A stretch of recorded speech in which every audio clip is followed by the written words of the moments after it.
Hacemos, bueno, desde ya, mirando también al apartado económico y a cómo pueden sobrevenirse determinadas crisis en el viejo continente. Frederick Mertens, experto en geopolítica europea, muy buenas tardes, ¿cómo está?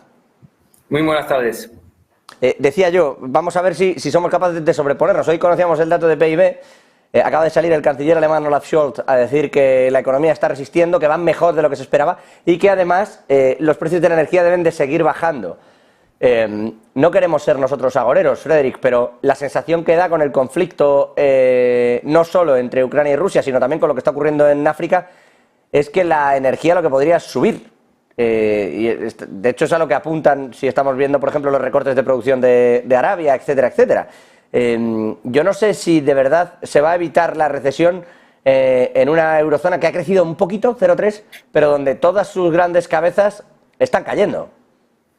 Pero acabas de decir una palabra clave, que es resistencia. Resistencia por parte de los países europeos frente pues, a la amenaza de la recesión que yo lo entiendo que sí o sí se acerca. La cuestión es saber cuál será el alcance y la intensidad de la recesión, si será una intensidad igualmente repartida a nivel de la Unión Europea o si hay países que serán más afectados que otros, pero es sorprendente que Alemania consigue resistir cuando los recortes rusos de la energía del gas pues les han afectado más que muchísimo, porque bueno, más del 60% del gas que tiene o que tenía Alemania viene de Rusia. Ahora bien, no nos olvidemos que cuando los rusos han decidido de cortar el gas, no significa que pues se decidieron de incumplir los acuerdos de abastecimiento y evidentemente de pago. Es decir, que se ha cortado el suministro del gas para nuevos acuerdos. Y hay algunos países como por ejemplo Polonia que consiguieron prever una situación de independencia energética respecto al gigante rusos y bueno, pues ya en 2019 los polacos decidieron pues hasta aquí. Ahora bien, pero eso era sin contar, como lo has comentado, con Arabia Saudí, que decidió también de recortar su producción.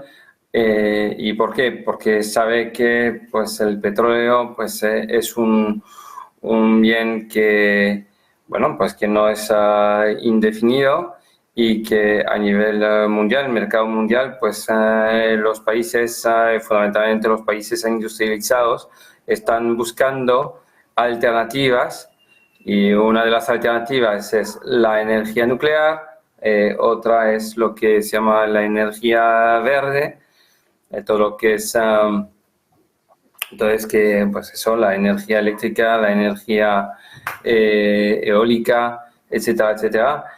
Y con todos esos factores, además del conflicto en Ucrania, además de lo que está pasando en África, además también del efecto del cambio climático, porque ya hablamos mucho del cambio climático sobre el hecho de que a lo mejor en Madrid estamos a 40, a Valencia estamos a 42, a Sevilla no sé qué.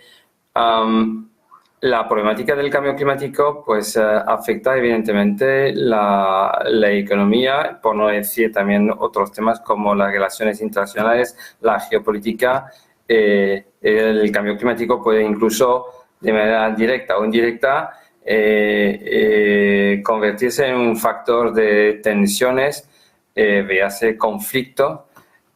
Pensamos en el tema del agua, pensamos en el tema del trigo que los ucranianos necesitan vender al mundo mundial y que el mundo mundial, sobre todo los africanos, pues lo necesitan.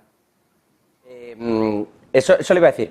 Está habiendo unos cambios importantes. Está habiendo un trasvase muy relevante de la energía. Hablabas de que los polacos se dieron cuenta antes. Bueno, sí, porque también tenían una disputa diferente para con Rusia, ¿no? Desde hace años. Pero Alemania ha visto cómo volaban el Nord Stream, ahora vive de la energía o propia o de la que le da Estados Unidos.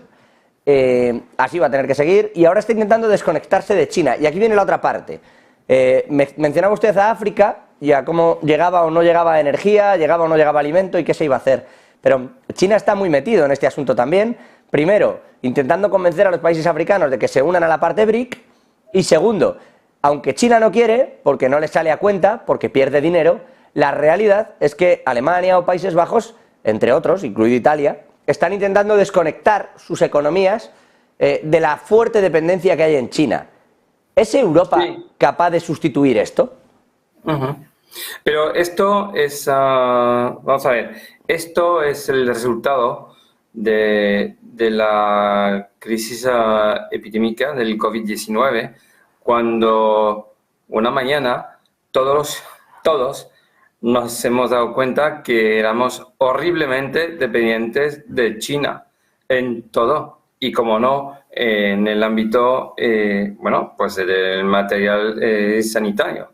Recuerdo que vimos en la televisión llegar materiales de respiratorios made in China en Roma, incluso equipos de sanitarios chinos ahí en Italia, porque ya tenían pues una escasez tremenda de material. Entonces, debido a esa situación del COVID, los países europeos pues se dio cuenta que ya había que, de una cierta manera, pues recuperar el patrimonio industrial europeo.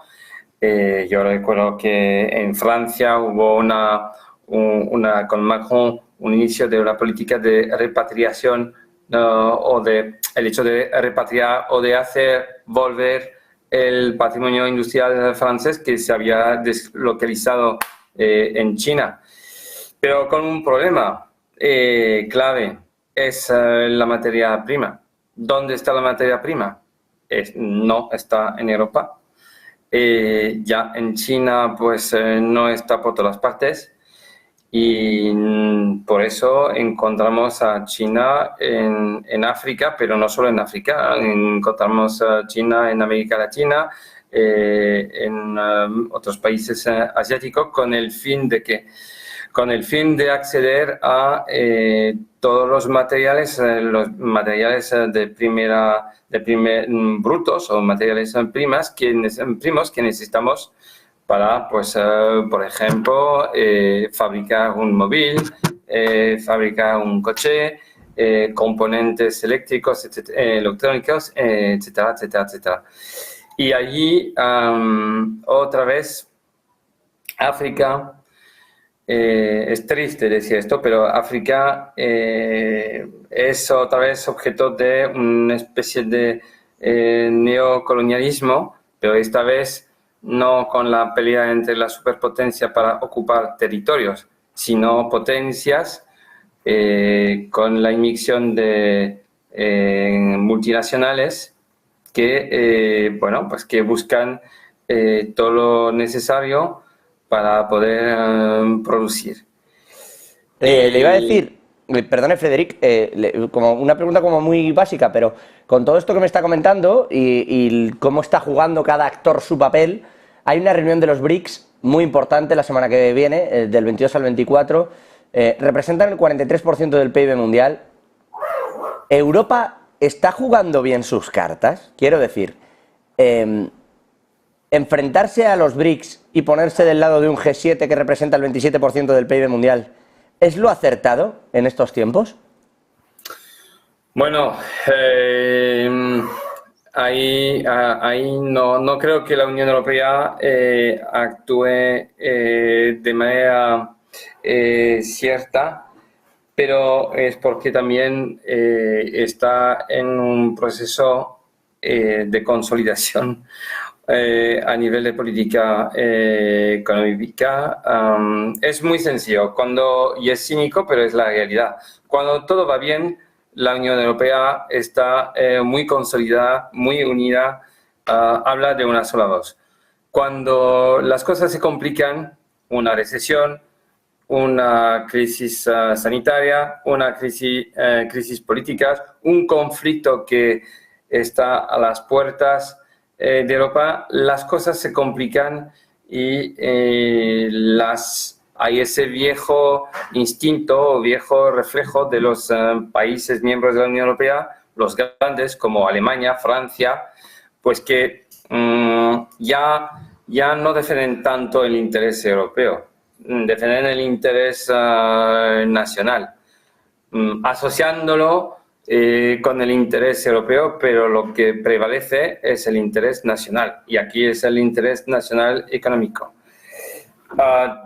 Dicho esto, esa importante reunión reúne efectivamente países que, si los juntamos en una misma dinámica, como la dinámica europea o como lo que podría ser en un futuro, espero no tan lejano, de Mercosur, si los juntamos, efectivamente, esos países miembros del BRICS pues, pueden generar una potencia económica significativa. Pero hasta ahora esos países actúan de manera no aislada, pero no hay realmente una sólida coordinación entre esos países, por lo menos en el plan económico. Y geopolíticamente hablando, no les encontramos necesariamente en la misma onda en todas las dimensiones. Por eso creo que China lo ha entendido y pues apoya esa reunión, está detrás, pero a la vez queda pendiente de lo que puede pasar en el ámbito de uno de sus principales compradores o consumidores, que es la Unión Europea. Bueno, veremos qué ocurre, porque efectivamente China, como dices, sí que está intentando que la Unión Europea no se desconecte. De momento Alemania poco a poco sí, de momento Países Bajos tecnológicamente también, y la que se resiste es Giorgia Meloni en Italia, que a veces dice sí, a veces dice no, pero habrá que ver cómo acaba el año, sobre todo porque a finales de este año le toca renovar el tratado con China, precisamente del acuerdo en esa nueva especie de nueva ruta de la seda que había montado junto a Xi Jinping, su antecesor en el cargo. Veremos qué hace Meloni. Frédéric, gracias por estar con nosotros, un placer. Seguimos pendientes, seguimos en la cuerda. Gracias. Hasta luego. De Frédéric Mertens, de ese análisis geopolítico, pasamos